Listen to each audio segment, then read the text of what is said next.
Hey, what's up, guys? March 15, 2021. Joe Vafari here. Igor's on the phone. So, Igor's here. We're going to be talking first with March Madness NCAA. And I guess the real question is, are you taking Gonzaga or not? Because they're the overwhelming favorite in this tournament. I've pretty much filled out my bracket. Igor's going to go through his, I'm going to go through mine. In case you guys haven't been watching too much of the season, I've been paying attention. Igor's been paying a little bit of attention as well. So, we're going to go through the divisions or what conferences. We're going to start off with the West, where Gonzaga is. Igor, if you want to start off, give me your first round, and then I'll go through mine, and we'll go through all of the different divisions here. Sure. So I guess I'll start off with. I guess we'll go with the Gonzaga end of the bracket. So obviously, I have Gonzaga winning. Whoever comes out of that 16 playing game. So obviously, I have Gonzaga moving on there. In the Missouri-Oklahoma game, I ended up taking the Missouri that game. So nice. A slight upset. Obviously, it's unusual based on the rankings, so I have them there. Creighton over USSB. So no surprise there. Virginia over Ohio. USC over whoever wins the playing game. Kansas over Eastern Washington. Oregon over VCU. Iowa over Grand Canyon. On the other end, I have Baylor over Hartford. North Carolina over Wisconsin. I got to go for my Tar Heels since we at least won one game here. Villanova over Winthrop. Purdue over North Texas. A little bit of an upset. I'm taking Utah State over Texas Tech. I like that. What was that? I like that. Yeah. Arkansas over Colgate. Florida over Virginia Tech. Ohio State's over an interesting school name there in Oral Roberts. Michigan over whoever wins between MSM or Texas. Let's see here. LSU over St. Bonaventure. Let's see. I do have Patrick Ewing's Georgetown team, who was a surprise in the tournament. Patrick Ewing finally won himself a championship. I have them beating Colorado. Florida State over North Carolina Greensboro. BYU over whoever wins the Michigan State UCLA game. Texas over Abilene Christian. Slight upset. I have Maryland over Connecticut. I might, change my mind on that one because I know Connecticut and the Huskies get to have a pretty good runs in these things. But right now I'm going to stick with Maryland. Alabama over Iowa. And on the other end, Illinois over Drexel. Georgia Tech over Loyola. Slight upset there. Tennessee over Oregon State. Oklahoma State over Liberty. Syracuse in an upset over San Diego State. West Virginia over Moorhead. Clemson over Rutgers. And Houston over Cleveland State. That ends my first round. Okay. I guess, we'll just go through the first round then. I'll go through mine now. So I got Kansas winning against the 16 game for sure. Oklahoma and Missouri. Oklahoma's been pretty good in the Big 12 all year, but Missouri has the guys going in the first round in the NBA. I'm riding that. I know they've been a little bit hot as of late. I'm going to take them. Creighton's been really solid. I'm going to take them. They should have won the Big East tournament, but Patrick Ewing and the guys at Georgetown ended up taking that. So I'll go Creighton there. Virginia, Ohio, I think is going to be a tough one because Ohio ended up winning. They beat Buffalo, and I think it was the MAC conference. I think this is going to be a really close game, but I'm still taking Virginia. But if you are betting this game, Igor, I advise you to take Ohio on the spread because Virginia's not the same team they were. I think they won it. They might have been the last champion actually because there was no March Madness last year. I could be wrong. I remember when Villanova won it, but anyways. Kansas, Eastern Washington. Now, Eastern Washington has been my team over the last 5 years. Whenever I take them, they never lose. I'm going Eastern Washington in a massive upset. I'm taking them to take down Kansas here at number 3. USC going against Wichita or Drake. To be honest, I'm going to hold off on that one, both of the 11 games until they're actually played, because USC, they've been a solid team all year. Wichita has been good, but they've kind of dropped off as of late. And Drake's a team that's been really solid all year. I think they started 20 or 22-0. Tapered off a little bit, finished second in their division, but still in the tournament. If Drake wins, I think Drake can beat USC. So I'm going to wait on that game. Eastern Washington's going to win whoever they play anyways in that next matchup. Okay, Oregon and VCU. Now, Virginia Commonwealth, ever since Shaka Smart has been there, I know he's at Texas now, they've been my team. Oregon's been really bad in the last month or so. I got VCU. Iowa, to be honest, I thought I was going to take them to win the title game, but they're definitely going to win this 2:15 matchup. Baylor, easy one there, number one. I got Wisconsin taking out North Carolina. Now, North Carolina and Duke both were terrible pretty much all season. North Carolina edged out Duke in one of those games and ended up making it through to the tournament. I don't think they're going to win the game. They're just not the same team. Next game, Villanova Winthrop. Villanova's been pretty good, but they lost their best player. I believe he tore his knee. That's another one, Igor. Like, I think it might be a little bit closer than it should be. That being said, there's my upset, baby. Give me Winthrop, the number 12. Purdue, North Texas. I got North Texas in this one too. Another upset. They won their conference game too. They were a dog in that one. I think it was Western Kentucky that they ended up beating. Give me North Texas in another upset. Texas Tech going against Utah State. Utah State's been one of the best like mid-major teams all season. And Texas Tech has definitely been really good too. Like they beat Texas at least once, maybe twice. But I think Utah State's going to go on a bit of a run in this tournament. I'm foreshadowing a bit, but I'm going to take them there. Arkansas, they've been up and down too. I know they finished strong in the SEC tournament. Colgate's been on a tear. I'm going to take Colgate here in the 14. I got a lot of dogs. Florida's going to go down to Virginia Tech. Virginia Tech's had a pretty good season as well, but I'm taking Ohio State to beat Oral Roberts. I'm not going to go off the edge there. Okay, Michigan's going to win the first round. LSU over the Bonnies. Georgetown had them beating Colorado. Now, Colorado ended up losing to Oregon State in the Pac-12 championship. And Igor, there was this one bet that this guy played. I think he put $100 down on it. He ended up winning. I'm pretty sure it was $100,000 on a $100 bet for Oregon State to win their conference tournament. $100,000. Well, I mean, like I said, if you know, you know. At the end of the day. I'm gonna ride them to at least win one more game. So I'm gonna take. Sorry, I'm losing a bit of here. Georgetown to beat Colorado. Sorry, Georgetown won that one as well. Colorado lost to Oregon State was what I was saying. So I had to take Georgetown there, who won, like you said, Patrick Ewing won the Big East Championship. First player ever to win it as a player and a coach. Big ups to him. Couldn't do much with the Knicks in terms of winning. Florida State over UNC Greensboro. The other 11 here, BYU's going against UCLA. If Michigan State wins, I'm going to take them to advance in this game as well against BYU. Like I said, I want to wait for that game to actually be played. Texas, I like Texas a lot. I'm going to take them in that matchup against Abilene Christian. That's the first time I've heard that school name before, and I follow college basketball pretty in depth. UConn over Maryland. UConn's been on a tear this season. Maryland's been a little bit disappointing to me. Alabama over Iona. Alabama's can actually win this whole tournament. They're by far the best team they've ever had ever. Illinois going to smash Drexel. Loyola Chicago. Georgia Tech went on a run too recently. They ended up winning the ACC championship. Loyola's been knocking teams out. I think they went to the Final Four maybe like 4 or 5 years ago. Remember, Igor, they had that nun that was on the Final Four with them? Yes. It was like Sister Abigail or something. I'm going to take them in that one too. Tennessee, I had them losing to Oregon State. I know you have Tennessee going pretty far. I'm going to take Oregon State at the 12 upset there. OK State, I'm going to take them. They have Cade Cunningham, probably going to be the top pick in the NBA draft. For that reason alone, I'm going to take Oklahoma State. San Diego State, Malachi Flynn, and also our guy Kawhi Leonard, alumni. So I'm going to go with San Diego State. They've been really good all season. Syracuse kind of stumbled their way in there. Probably got in there just because it's Syracuse. West Virginia over Morehead State. I have Rutgers beating Clemson and Houston over Cleveland State. Igor, you want to take it off? We'll do the second round? Yeah, that's fine by me. Okay, go ahead. Well, again, like I said, definitely made me rethink some of these picks. I might have to go back and then reshape some of these. Second round, so I'm going to start off with the Gonzaga bracket. So I have Gonzaga beating Missouri. In the Creighton, Virginia game, I have Virginia winning that one. USC, Kansas, I have Kansas winning that one. And Iowa over Oregon. In the other bracket, absolutely pains me. I got to pick Baylor to beat North Carolina. Smart move. Obviously, Baylor a top team. Again, I'll always be a Tar Heel fan. Villanova over Purdue. I know you have Winthrop going through over there, so that might be a bad bracket breaker for me.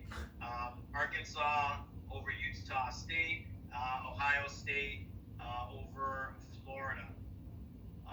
And at the other end of things, I have Michigan beating LSU, Florida State beating Georgetown, BYU beating Texas. And again, I have Maryland coming up with an upset on Alabama. I know you have the Huskies beating them in the first round, so I probably have to revisit that one too. You're gonna revisit. I might have to revisit quite a bit from these information. Luckily, I have a couple days. Illinois over Georgia Tech, Tennessee over Oklahoma State, Syracuse in an upset over West Virginia, and Clemson over Houston. So I took a lot of upsets in that bracket on the other end of things. Probably will revisit that though from the sounds of it. I convinced you that easily. I'm probably discounting a little bit of Cade Cunningham there on Oklahoma State, but we shall see. Okay. So I'm gonna go. Gonzaga is gonna take out Missouri. I have Virginia beating Creighton. Just because I'm on the spot here, like I said, if Drake wins that game, I want to take USC. I'll take USC to win there, and then Eastern Washington to take out USC. I have VCU. I have Iowa there, so I'm going to go with, this one's tough. And I'm kind of torn because, and there might be some changes, but I'm on the record right now. VCU's been really good all year. Iowa has Luke Garza, who's probably going to win Player of the Year. He's a guy that's about 6'9", 6'10", really slow, but like a really skilled post player that can also shoot the three. VCU, I can't curse on this podcast, damn, but like, man. I already wrote down Iowa. I'll go with them. I might change it later. I have Iowa going on there. Baylor's going to take out Wisconsin. I have North Texas beating Winthrop. I have Utah State beating Colgate. I do have Ohio State taking out Virginia Tech. Ohio State's been solid all year. Even games they lose, they're right there. Michigan to beat LSU. This one is another one that's really tough for me. So I have Georgia Tech going against Florida State. Sorry, GT. I see GT. So Georgetown going against Florida State. Now, both of these teams, now Florida State, every year in the tournament, they have one of the best coaches, Leonard Hamilton, in college basketball. It's going to be tough because Florida State, every year, I feel like they get to like at least the Elite Eight. And now, do I take Patrick Ewing and the magic that Georgetown has, or am I going to go with Florida State? I'm going to do the old Igor and Joe. My heart's telling me this, but my mind's telling me that. My heart's telling me Georgetown, so I'm going to write in Georgetown. I think that they might be a team of destiny, at least to get a little bit further. I'll take Georgetown there. Texas is going to take out, I have Michigan State there. So I have Texas to take out Michigan State, and UConn with an upset to beat Alabama. That's another tough one. I don't know what I'm going to ride with that one. Illinois is going to beat Loyola. The Loyola is going to give them a bit of a run. Another one I was kind of stuck on here, the two states, Oregon State, Oklahoma State. I took Oklahoma State. I might revisit that, but I got Oklahoma State here. San Diego State's going to take out West Virginia. And then Rutgers and Houston. Houston's been solid all season, but they haven't done so well in their tournament this year. I know they ended up finishing, and to be honest, I don't think they're actually a number 2 seed. But I just don't think Rutgers is good enough to beat them. Rutgers or Clemson, but I have Rutgers. I'm going to take Houston now. All right, Igor, we're in the Sweet 16, baby. Let's go. Let's dance. Oh, we're in the Sweet 16. So, man, you're putting me on the spot here. I got to probably revisit these picks, but all right. Let's go again. Gonzaga over Virginia, Kansas over Iowa, Baylor over Villanova, Ohio State over Arkansas. So that is it for that. Or hold on, that's not my Elite Eight. Maybe I'm getting confused here. Hold on I think you might be right. Yeah. That's the Elite Eight. We already did Sweet 16. Oh yes, yeah, we did the Sweet. These brackets are so tough to read. Hold on a second. Oh no, that is the Sweet 16. We did the round of 32. Okay, good. So that's the Sweet 16. You're right. So those games. I have an upset in the other bracket where I finally have a couple number 1 seeds falling. I got Florida State beating Michigan, BYU beating Maryland, Syracuse beating Clemson. So I have Syracuse making a Cinderella run. Wow. Tennessee topping Illinois. Wow. Which knocked off another number 1 seed. Like I said, I'll probably revisit this about a dozen times before I lock this in, but that's what I have right now. And that's it for the Sweet 16. Well, man, the beauty of college basketball, the March Madness tournament, is one game, right? And we know every year how many buzzer beaters happen. There's going to be a lot of good teams that end up losing. And even with the COVID, right? Like there's probably going to be some games that get defaulted if a player tests negative, right? Like there's teams waiting in case a team has anybody that, even a coach, if your team tests positive, you're done for the tournament. Yeah, and that's an interesting thing, right? Like, that's why they didn't have this tournament last year, and it's so basically, and I haven't gotten the clear specifics here. They are still having a ton of these teams travel around. They're not playing in the same centered off areas. They're still doing what they usually do, correct? All the locations here are showing as TBD, so I'm not sure about that.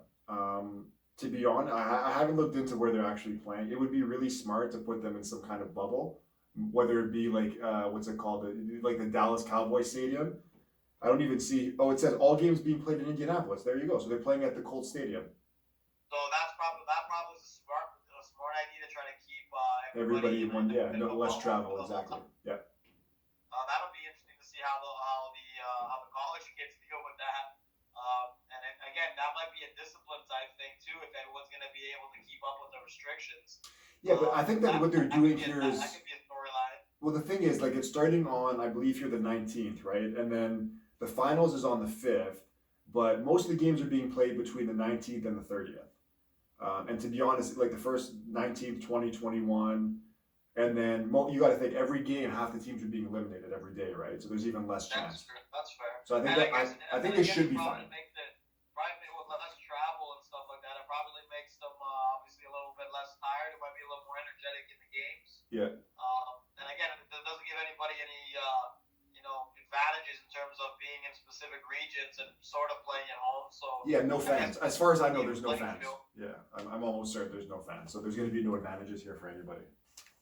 I mean, that should make it. Again, I'm looking forward to it. Like I said, it's definitely the buzzer beaters. I like to do it because I do play the bracket situation. It makes it a little bit more entertaining and fun. See how good I end up doing, or how well I end up doing, I should say. But yeah, like I said, I'm just hoping that it goes through without any issues, without anyone breaking any restrictions or whatever it might be. But we shall see, I guess. Do you want to go on for the further rounds, or do you want to touch that on the next podcast? Well, I mean, like I said, at the end of the day, since we're going down to the final four already, or the final eight, let's see. I got the final eight. I have Gonzaga beating Kansas, Baylor beating Ohio State, Florida beating BYU, and Tennessee beating Syracuse. So that was my final four as Gonzaga, Florida State, Baylor, Tennessee. Okay. This bracket is so terrible. I don't know why it's so. I could be absolutely a lunatic by doing that, but. Well, man, you got to think like you could pick absolute random and have a better chance, right? Like that's why you don't even really need to follow every game or anything like that, because there's so many upsets that happen all the time. As long as you don't have all your number ones and twos going down in the first round, you have as good of a shot as anybody else has. To be honest, right? Like. So I'll start off with Gonzaga. I do have them taking out. Let me just see who they would play here. This is so brutal here. So I have Virginia there. They beat Virginia. Okay, so Gonzaga beating Iowa. I then have Baylor. No, I have Utah State beating Baylor.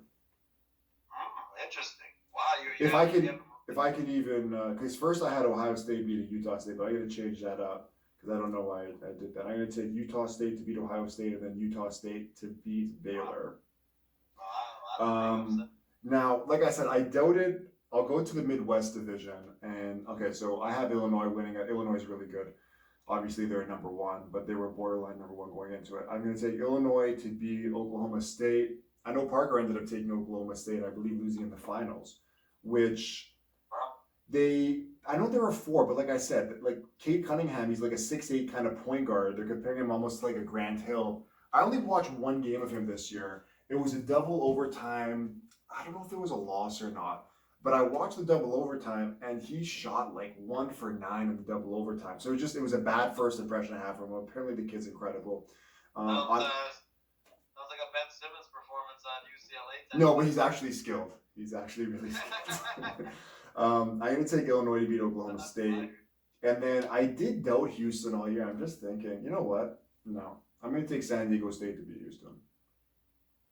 I'm going to take San Diego State to beat Houston there. So that leaves me with Oh, sorry, got to go to the East. Michigan. Oh man, Igor, Georgetown. Did you ride them out? No, again, like I said, yeah, I think Patrick. That's probably Patrick Ewing's high point of the season. I have them winning one game, which is technically is an upset against Colorado, but I mean, I rode Florida State, pretty much to the Final Four. So, Oh, that's not a bad call either. They're a really good team. I'll take Michigan to beat Georgetown because there's just too much firepower there. So Michigan's going to beat Georgetown, and then I will take Michigan to beat Texas because I do have Texas beating UConn, which will leave me with. Let me see if I can actually figure this out. So I have Gonzaga in the West escaping. I have Utah State as what seed are they? As an 11. Wow, as an 11 coming out of the South. That's what that was a surprising pick. They've been incredible. They've been really good all year. And like I said, especially there, like the only team that I think Ohio State, if Baylor, they got to take out Baylor, they got to take out Ohio State. But other than that, there's tougher divisions, I think. Then out of the Midwest, I'm taking San Diego State. Oh, I have San Diego State playing Illinois now. I'm sorry, guys, the right hand's there. I got to go with the Fighting Illini. I got Illinois there.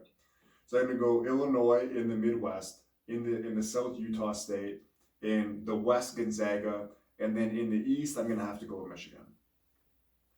That leaves me with Michigan playing Gonzaga, and Utah State playing Illinois in the Final Four. Wow, so you have three number ones and an 11 seed. Wow, that's something. Yeah, I guess so. Okay, Igor, make your Final Four picks. Let's go. So I have Gonzaga over Florida State, so they go to the national championship, and I have Baylor. Let's see here. I think I ended up changing them. So I had Baylor, and I'll probably end up changing. I guess I had Baylor against Tennessee and Baylor winning. Oh, I thought you had Gonzaga. Yeah, Gonzaga over Florida State, so Gonzaga wins that end, and then I have Baylor against Texas in the other end. Oh, okay. So you have then Gonzaga against Baylor in the final. Gonzaga and Baylor is my final. Okay, don't give me that yet. I'm gonna go through mine and we'll do our finals. Okay. So I'm gonna take the Cinderella ride ends for Utah State. They're gonna lose to Illinois, and then I'm gonna take Gonzaga to beat Michigan, which leaves me with a Michigan and Illinois final. Sorry, Gonzaga and Illinois final. Igor, you got a drum roll, please? You're up. Who do you got? Mine, I have, again, like I said, all I've heard of all year is how stacked Gonzaga is and how, everyone thinks that they're headed above. And usually that ends up being the kiss of death in these tournaments, to be honest, because the hype gets to the kids' heads or whatever it might be, and they underperform in one of these games. I have Gonzaga beating Baylor. I have it as a 74-68, so a 6-point win is the tiebreaker, but I have a 6-point win for Gonzaga. Nice. Okay. I'm going to take Gonzaga to beat the Illinois Fighting Illini. I don't have a score. If I get to draw one up, typically I usually go for like the 69 to 65. That's usually my go-to in the finals. So I'll take Gonzaga 69, 65, even though Gonzaga is so high scoring there. Illinois has a massive center. I don't remember his name, but he's incredible. If that's the matchup there, it's going to be a good one. I wouldn't mind seeing 2 1s in the final. It'll probably be the first time in a while from what I remember. It seems like the ones don't make it too far, right? Yeah, like I said, it's an interesting tournament. There's no Duke, there's no Kentucky. There's a lot of the heavyweights didn't even make the tournament. So, yeah, and Michigan State might not make it. Well, they made the play-in game, but they might not make it to see the actual round of 64. Yeah, so again, it's definitely an interesting field. And again, it's a weird year, right? So. All right, so that's our college basketball March Madness, guys. Me and Igor have talked about this all season. Raptors, are they going to be buyers? Are they going to be sellers at the trade deadline? Now, going into this All-Star break that just happened, Kyle Lowry was leading the team, one might say. Norm Powell's been actually doing much of the scoring, but it's been Kyle and Norm on this recent at least 3-game losing streak. It's been ugly. And last game against the Bulls was really bad. It looked close at the beginning. They ended up getting blown out. So if you're Masai, if you're Bobby Webster, what are you doing at the deadline? This team was sitting in 8th before the All-Star break. They've lost another 3 games. I don't know. Like, if I'm the team, and I've been on the record to say this, I thought that they should have been wise to sell at the deadline. You want to get some assets. I don't think Kyle Lowry's coming back anyways. Igor's going to talk about this in a second. But you want to at least retool and kind of stock your shelves with whatever you can and get whatever assets you can. Because even if you're going to get, a first round pick and the guy that was drafted in the first round the last year or so, I want to take that and build with that as opposed to letting, Kyle leave for nothing, because I don't think the Raptors are going to pay him 30 plus $25 million going forward. Igor, your thoughts on that? Well, I mean, it's been a definitely a topsy-turvy year for the Raptors, and we've talked about it before. Having to play out of Tampa, no home crowds, things of that nature. You're playing pretty much on the road the entire time. Now, obviously, for some of the better players now, they started off really badly. Got on a bit of a hot streak. We all were like, okay, this looks like something like this. Some potential starts rolling through. And then, you have this COVID scare that's pretty much, quote unquote, put a damper on the year. I mean, they ended up, I think it ended up being two games at least before the All-Star break, without Fred, Pascal, and OG, which to me are obviously the three of the main offensive. Maybe the three best players. Yeah. Yeah. So basically, I mean, you can't really negate, and they've lost every game since. Some games that I think would be obviously very winnable if they actually had those guys. Detroit was rough. Yeah, Detroit. I would still take them over the Bulls. The Charlotte game is probably all those games were winnable games. The Atlanta game, they blew a big lead. So at the end of the Another day, one, yep. I don't know what the Raptors are, because they really, like, I had like high aspirations for OG. He missed a bunch of games with an injury when he was just catching his stride. And then when he comes back, he gets hit with this COVID thing, and he's gone for two more weeks. If I'm the Raptors looking at the landscape, it's a tough situation. If you're able to pick up a big man, that might be a difference maker. I don't know. Like, again, I've never been, and I'll be the first one to admit it, I've never been the biggest Kyle Lowry fan. I think that the whole hype that he gets in terms of the whole greatest Raptors thing, we've been all over that. Yeah. I think he had massive playoff failures. Him and DeMar, I think they both get ample. I don't give one guy more disdain over the other. But at the end of the day, if they could get a legitimately a first round pick for Kyle and a young roster player or a couple serviceable pieces, considering his age and again how much does he have really left in the tank after this year, I'd probably do it because it's a serviceable, even if it's like a pick in the 20s. Like I've had this discussion with other people, like, well, what the heck are we gonna get with a Philadelphia pick or something like that?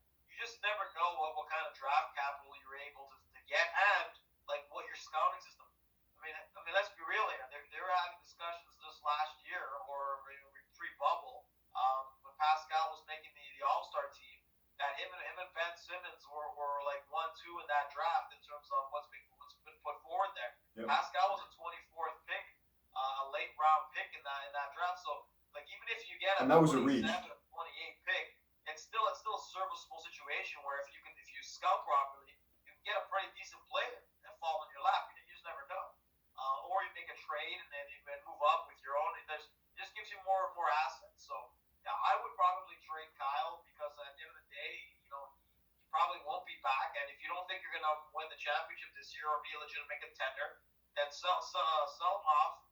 Give Malachi Flynn some more minutes. Get him comfortable in that second role. It ends up being Fred's team, which is good. It's going to be anyways because he's going to be the point guard of the future and so forth. And get the assets. The other guy, and what you do with him is what you do with Norman Powell. If someone offers up a first rounder, do you deal Norm? Is he part of the future going forward? Like I said, it all depends on the circumstances of what gets dealt. But like I said, Lowry I would definitely deal, and Powell I probably I gauge the market, see what I can get for him, and if someone's throwing me a first rounder, I might do it.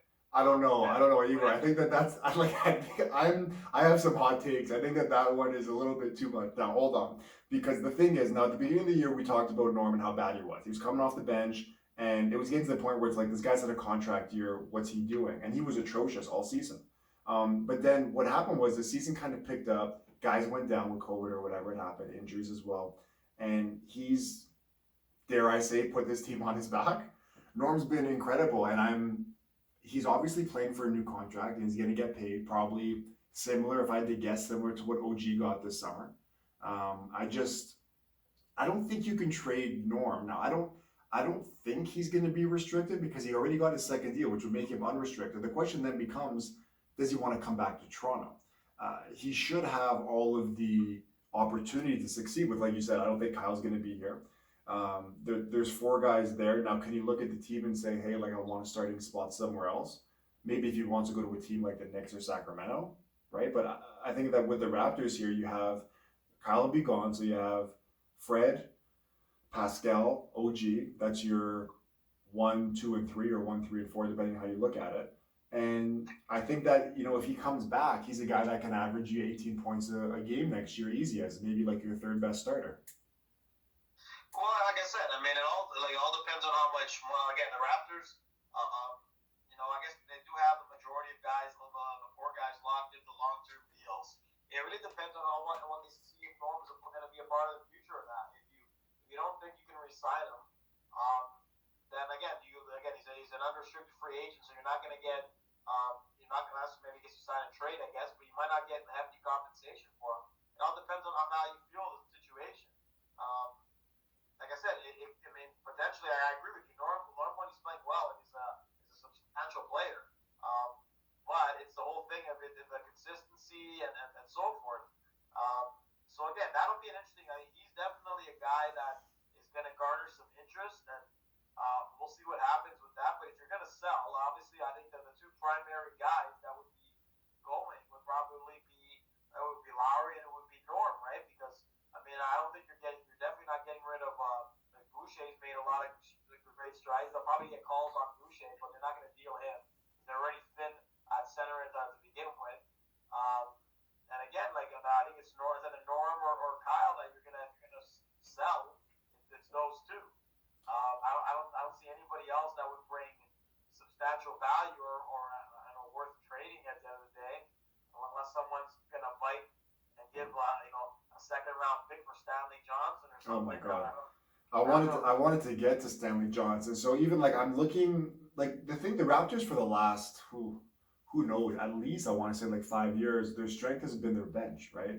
And what happened recently with, say what you want, Gasol and Ibaka both leaving, and then just someone else. We definitely missed Serge. Definitely missed Serge. Yeah, and just the minutes from both, right? Because even when, to be honest, I feel like Mark was serviceable until we got to the bubble. I think the bubble is really where he got exposed. Obviously, he's not the same guy anymore, and you've talked about how the Lakers are a little bit unhappy with the return they've got from him. That being said, I believe he's making $3 million anyways, and he's got to be 36 years old. I could have predicted that when they signed him. Yeah, exactly. But you know what?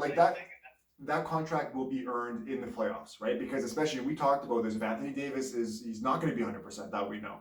And if Anthony Davis is not going to be able to give you the same minutes he can, Gasol is still, if he's not going to give anything on offense, at least he's smart enough to make decisions with the ball, take the ball out of LeBron's hands, just in terms of making passes. And he's a massive dude that's still, it's still going to take up space in the post. If you're going against a guy like Jokic and you don't have Anthony Davis, at least there's someone there that has the size. But back to the Raptors. I just think that their strength and their calling card forever has been their bench. And this year we're seeing it. It's not like the Raptors are missing 5 guys. They're missing 3. Granted, 3 of their starters. But you're asking guys like Stanley Johnson, Matt Thomas, PJ Watson, a lot of these guys that are playing minutes that they shouldn't be playing, and only playing minutes that they should be playing, you're asking them to create some offense. Not even just score points, but actually create offense. And that's why I think the Raptors are just getting kind of killed, because I remember I went on a rant earlier this season when the Raptors were shooting 53 pointers a game, saying they have zero creativity. That was with a full roster.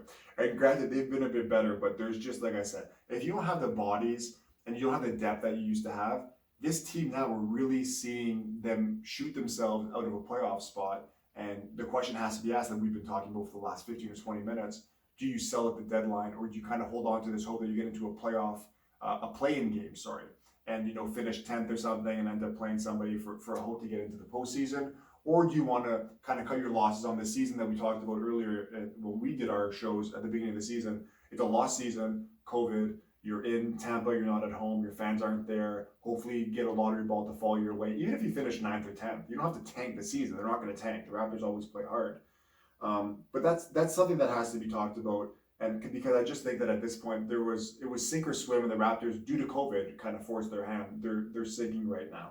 And then lastly, with COVID, we've seen guys, Russell Westbrook last year when he had it, wasn't the same. And to be honest, he's just getting his stride back now. He's getting older too, for sure. Jason Tatum, another guy, had COVID for a while, came back. It took him at least like a month, I want to say, like 3 weeks. There's guys that have had COVID that have not been the same, and it'll take some time. Some guys and some people really are never really the same after they get it. So it's kind of tough. And with the Raptors, like we talked about, with the contact tracing, it's about 7 days, I believe, that you're out if you just are in contact with someone but still test negative. Pascal, OG, and Fred, Igor, they've been out, I want to say, 2 weeks now, right? Yeah, it's been, well, I mean, and yeah, it's been more than that, because I guess the All-Star break, they've been gone. Yeah, it's been, I think, because again, the All-Star break started, what was it, Wednesday, Thursday? Thursday, I think, was the last game, yeah. Which begs the question, did they catch COVID? And I think the answer has to be yes, or else they'd be back playing right now, right? Well, yeah, well, the media's not like, yeah, they'd be back, and I think it's going on. I think tomorrow will start going on almost, I want to say it's been 2 weeks, if for 60 or more than 2 weeks, probably around 16 days. I was going to say 2.5 weeks were coming on, yeah. I think Pascal was the guy that was up first, and then afterwards, then the other two ended up catching it, or quote unquote not being able to play afterwards. I think the game afterwards. So Pascal's been gone longer. Yeah. I believe. I don't think it was. I think one extra game or something. But yeah, it's been a disaster, and like I said, it was guys that were, Fred was having some monster games, and it could not have happened at the worst time. That's exactly right, especially with. It could not happen at the worst time, because now they've fallen into a funk where they're with about 6 other teams that are fighting for the last, let's say, 2 or 3 playoff spots.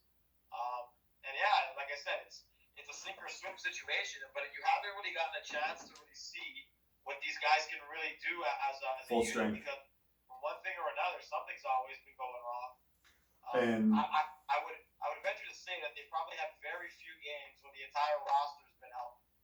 And this is when, no, I agree with that. And I was going to say too, the thing is, we talked about this at the beginning of the year. When are we going to press the panic button? They started off, I believe it was 2-8, and all those games where Pascal missed those, finger rolls at the end of the game. They've had a lot of heartbreaking losses. The last one against Atlanta, I talked about it when they left the guy wide open. Like, it's just, and I've talked about this before, and I really like Nick Nurse, but and obviously he can only do so much. But you go into that timeout, you're up 2. Do not tell your guys, give up anything. Like, don't give up, but like, if you're gonna succumb to anything, give up a layup as opposed to a 3-pointer to win the game. And like I said, Tony Snell, he's not Steph or Seth Curry, but he's still an adequate 3-point shooter. He's been in the league a long time, and he can nail down the shot. Out of the 5 guys that were on the floor, he's probably the guy that you want taking the shot. But you roll the dice, and they keep losing. They keep losing all of their bets. And so, like I said, starting off 2-8, all these ticky-tack losses, they just keep digging themselves a bigger hole. There's no room for error, and now all of a sudden you hear with all this COVID, and you're like, shit. Like, now we have to win every possible game, and I just think that time's running out for them. Yeah, and like I said, and that's why I'm saying you might as well, give Kyle another opportunity to try to win something. Go get off the Philly or whatever it is, and move it along. Like I said, it's not a situation where if the team was performing rather well in circumstances that you might want to reconsider. But like I said, also you got to think towards the future, and the future is that at the end of the day that Kyle may not be around next year, and you want to get some assets and start rebuilding a little bit, and again give more pieces to the core, which will be OG, Pascal, and Fred, and try to add on to that. All right, Igor, lastly, I need to ask you, so Brooklyn Nets, and we want to talk about this because we haven't talked that much here for, I think it's only been maybe like 2 weeks, but we need to talk about Brooklyn. So I have one question for you. Blake Griffin has not played a game yet, still apparently conditioning. He hasn't played basketball in God knows how long. I want to say it's been about a month. You'd hope that he's been doing some kind of cardio. Who is the biggest threat to Brooklyn in your eyes in the Eastern Conference? Well, I mean, I would say that based off of what's been going on, you would say that it would have been the 76ers. Then you have they really lucked out. I thought that Embiid injury was going to be much more severe than it ended up being. Yeah, me too. If he had torn his leg there, I think that they would have been done for. I would have given them absolutely no shot. I'm gonna still I've been saying it the entire time. I'm still thinking that at the end of the day, the playoffs, that the Bucks are finally going to learn a little bit, and they will be the biggest challenge in that situation. Though, I will say that I have been severely disappointed with how they've played. I still think that the Celtics would be a tough out for the Nets as well, based off of their style of play. And again, you got guys like that can light it up on any given occasions. You got good defenders like Marcus Smart. I think he's coming back this week. He's been gone for like a month or more. Yeah, and I think he's been a big miss for sure. And so forth. So, I mean, the Celtics are a danger. I would still think that the Bucks would probably be the biggest challenge. Like I said, they've been playing well. The issue there as well is, so Durant's been gone for a while. They've been doing all right because Kyrie and James have been getting along and so forth. The dynamic obviously will change in terms of the shots when Durant is back. And it's one of those things where it's helps a factor. Like I said, I'm still not, I know you're in the belief that they're going to the finals and so forth. We talk about it all the time. I'm still taking a wait and see approach because, again, having not seen them in the playoffs for even a single series or anything like that, again, phenomenal players. There are some health issues. There's some health issues. Kyrie tends to always get injured for a large amount of games. Obviously, Durant's looking like he's starting to get a little bit more. Igor, it sounds like you're trying to cast a spell on Brooklyn right now. I'm not trying to. Here's the thing: if they end up getting, let's say Andre Drummond, I'll have to probably cross the dark side and probably say you'll have to concede at that point. I'll have to concede at that point because at the end of the day, then they're just way too stacked. Yeah. It's just way too much. And I don't think, everyone's like, oh, Blake Griffin makes them the favorites. I don't think that at all. I think Blake Griffin is a shadow of what he was. He's just some insurance. We'll see how he deals with coming off the bench, and I think that's going to be his role. Can he stay healthy? That's another thing. He's always injured as well. It's a very injury, besides Harden, these are guys that are always legitimately injured for large amounts of games. So again, it can happen at any time, really. I feel like you could say that about any team. Like even look at the Raptors right now. Right? Like I feel like Kyle's always hurt. He'll always miss games. Well, Kyle's got the lanky old man back, right? But Kyle's not a guy that at the end of the day you would say would miss. How many over the last 3 or 4 years, how many legitimate seasons has Kyrie even finished for the most part? No, you're right. But I don't think this year he's been injured at all. Well, he had that whole thing where he went MIA and they thought he was going to retire from basketball. No, when Stephen A. Smith asked him to retire, no, that was good TV, but that wasn't an injury. And that's the thing. You just never know when that guy starts with the sage. I'm gonna light some for our next show. You're talking about the witchcraft and stuff like that. That's what I'm telling you. It's just a whole host of guys that I have never been able to trust in the playoffs in my life to be in these situations, all put as one. And does that make them like the Power Rangers, like Megazord type shit? Or I swear, should I swear the podcast? Or at the end of the day, does that become important? These are guys that legitimately have had issues when it comes to the big stage at times and so forth. And again, the playoffs will be when things tighten up, when the D's tighten up. That'll be the thing. The regular season, I don't think anybody. You can see. I think another game that the Clippers today were absolutely terrible. I haven't checked the final score, but I think they were again having some more problems. A lot of these teams aren't taking the regular season all that seriously. They're not. I don't think they consider. They're very tired. They're probably going to go back in a bubble. Yeah. And they're not going to end up playing games in their home thing anyway, so they don't really care where they end up in the standings, in my opinion. Actually, they did win the game. My apologies. Yesterday they got killed. Game for another 5 for 18 game for Pandemic P. Sorry, that's what I was looking at. You want to talk about Coffee P? What was that? You want to talk about Coffee P? Coffee P? Okay, yeah, I told you the story. So Bill Simmons listened to the podcast.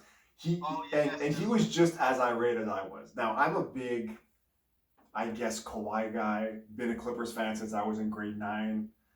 Next to the Raptors, they're a notch below for the people listening. Raptors, then Clippers, but still a Clippers guy at heart. Pandemic P, aka Paul George, aka I'm in love with a stripper. What he did, what he did was he had too much coffee, had the jitters, and could not play in a game. Guys, Bill Simmons lost it. I don't know how much I can lose it on the podcast. Like, you're a professional athlete. Like, the guy's like, he's got to be close to 30 years old now. He probably is 30 now. When's the last time you had a coffee? Do you not know your body by now? You're getting paid $30 million. Remember after you hit the side of the backboard last year, when he came back in the summer, he's like, oh, I'm on this revenge tour and all this kind of stuff. And sure, you played great the first 20 games of the season. Based on talent alone, you're a top 15 guy in the league for sure. At what point, similar to what you say, Igor, about Kyrie, and rightfully so, are you going to give us some kind of evidence to be like, hey, here's a track record for some positive things that you've shown in clutch moments? Because I haven't seen anything from him since he was in Indiana and went against LeBron when he was like a 23, 24-year-old, and nothing's been the same since. Well, here's the thing, and I think they've been mentioning it quite a bit lately. Like, so the Clippers, they had lost 5 or 6 of them today. They ended up being a pretty hampered Mavs team. But, like, you can't blame Doc Rivers this year. I don't want to hear no Doc Rivers. You're running out of excuses. Yeah, the Clippers. The Clippers are, yeah. Utilize me like I was Ray Allen or whatever the heck he said. I don't want any excuses this year. If they fall flat in the playoffs, like, I don't want any slander on Tyron, on Luke. It's them. It's them. And I still think they're, again, it sucks because, like I said, I was a big fan of Kawhi before he ended up coming to Toronto. Yep. I became an extremely big fan when he ended up on the Raptors because I thought he was, and I still want to see the Mavs succeed, but I just don't see that the way this Clippers team is built, that I don't know. They're like, right now, like, if you were to look at the situation, I think they would obviously still be a bit of a problem in the playoffs, but like with some of these other teams coming on, like they're no longer, I think, like the overwhelming favorite. Clippers, Lakers, or Lakers, Clippers, but the way again, I still think they still have to play improved in the playoffs. The way that Utah's playing, the way that Phoenix is playing, Denver's still knocking. Portland's getting. CJ McCollum's coming back tomorrow. They're gonna get Nurkic back in a week or two. They're gonna be a problem too. It's definitely gotten a lot easier in a lot of these situations. And again, you mentioned Anthony Davis. If Davis is out for a legitimately long time, and he's nowhere near 100% even in the playoffs, it obviously diminishes any chance that the Lakers have of making it into the finals. Because obviously, like, you still got LeBron, but the man is 36 years old.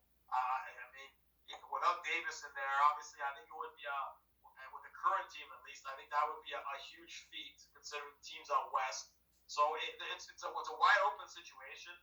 Well, Igor, in both conferences, in my opinion. Igor, I was gonna say, what might actually be really smart and I guess we can kind of end on this.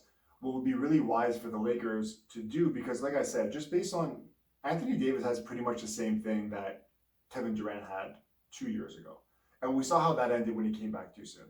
So to be honest, like, I know that everybody wants to win every year. If I'm Anthony Davis, I'm probably saying, hey guys, you know what? It's best for me, for my career, and for this team to probably sit the season out. That's like, if there was no championship or whatever it was, or he had some time, this was the off season, he probably wouldn't be touching a basketball for like at least 3 months. They don't really have that luxury. So what I'm alluding to is just, would it not be wise to go out and get an old friend, maybe JaVale McGee in a buyout market, or dare I say Andre Drummond? Would that not be like, like LeBron makes that call and all of a sudden you have a center, right? The only thing is obviously Davis's situation is different, but obviously they're banking on that they only have a few number of select years left with LeBron, right? Because as much as basketball is definitely a different scenario than a lot of other sports. We see we're seeing some crazy situations in football where 45-year-olds but that's a different situation, right? You only play half the situations. You're not getting like the wear and tear. How many more years of LeBron's like high level can you really expect? And that's the thing, right? That they want to continue to compete because you only have maybe 2 or 3 years, right? Yeah, I'd say 2 or 3 at the most, maybe if you're lucky. Because the man's already 35, going on 36. He's getting ancient in terms of basketball. And again, he's a freak athlete. You never know. You never want to put caps on a guy, but you don't really see guys when they get a 38, 39. It's over. Oh, they're not even in the league MJ, anymore. Yeah. Yeah, even MJ when he came back at 38, 39 was still Still solid. averaging 20 though. Yeah. Yeah, he was a shell Of he was course. still a shell of what he was. Yeah. But he also missed a number of years. That could have done it too. But a lot of wear and tear on the body. So obviously they still want to compete because they don't. And Davis has that luxury because he's still relatively young compared to LeBron. And LeBron obviously doesn't want to just throw in a season to keep Davis healthy. But I mean, I agree with you. It's not worth risking the man long term. If it is that Durant style injury. Yeah, it's the calf and the Achilles. Yeah. I mean, Durant they brought back when it was the Houston series where he got hurt, and I want to say was that the second round, and then they brought him back in the finals. Was that rare, or was that the Western? I thought that I know that Houston lost to Golden State in the West Final. I don't know if that was the year. I just don't remember if Chris Paul was still there. If they had Westbrook that year. No, the Durant injury happened when Paul was already gone, and I think Houston. Oh, so then Westbrook. Yeah, Westbrook never made it to a West Final. That was the second round. Yeah, Westbrook never made it to the West Final. They ended up beating. I think I want to say maybe it was. Oh, it was Portland. West Final. It was Portland. Yeah, they beat Portland up pretty bad in the West Finals even without Durant. Yeah, it was Portland. But Durant only like gave himself maybe 2-3 weeks and tried to come back. I think when that happened. Yeah, and then he landed on a jump shot and tore his Achilles. And the rest is history. The Raps won the championship. But all right, that'll wrap it up then for today. So we talked about NCAA. We both took Gonzaga. We're both pretty much in agreement that the Raptors should trade Kyle Lowry for the betterment of the team and send Kyle to, if he wants the chance to win another championship, go to either one of the LA teams or to Philly is probably a good possibility for him as well. We'll get together. Yeah, the LA teams that have he's up there with LeBron. Well, you know that LeBron's a fan of his game though. What was that? LeBron is a fan of Kyle Lowry. Well, I mean, I would after all those beams of him carrying DeRozan and Lowry. I mean, how could you not, right? Yeah, LeBronto. All right, we'll get together on the weekend after some of the games post All-Star break have kind of taken place, and we'll see how the Raptors are doing, if they can win a few games leading into the weekend or not. That being said, for Joe and Igor, for Igor and myself, we'll see you guys on the weekend for On the Block. Thanks for tuning in.